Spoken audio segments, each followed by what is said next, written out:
Oh, anak, mag-aaral kang mabuti ha. Opo. Para paglaki mo, madali ka lang makakahanap ng magandang trabaho.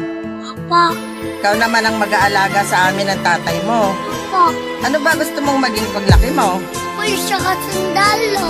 Sige anak, pagbutihan mo ha. Pagkatapos ng mahabang panahon ng pag-aaral at pagtatsagang iwasan ang lahat ng mga bawal, natupad ko na ang pangarap sa akin ni ama't ina. Hawak ko na ang diplomang tanging mapapamana nila sa akin. Ilang taong ginapang para lang matustusan, sa kabila ng kahirapan gumawa ng paraan para sa kinabukasang masagana at buhay na maayos kapag sila'y wala na. Ngayon makikipagsapalaran sa ibang bayan, dala ang lahat ng tinuturing kong katibayan. Mawalay man sa magulang ay kaya kong paglabanan. Ako ay magsisikap, makabayo nyo'y pangahawakan. Di ko man makita ang mga saya nyo at tawanan, basta't pagsibol ng umaga ay meron kayong agahan hanggang panghapunan. At pagsapit ng gabi, mahimbing ang inyong pagtulog kahit wala ko sa inyong tabi.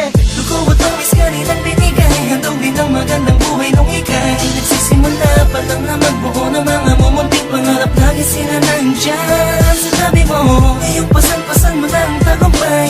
Panahon na sigurong ibigay o gumanti, magsilbihan sila naman ang iyong suklian.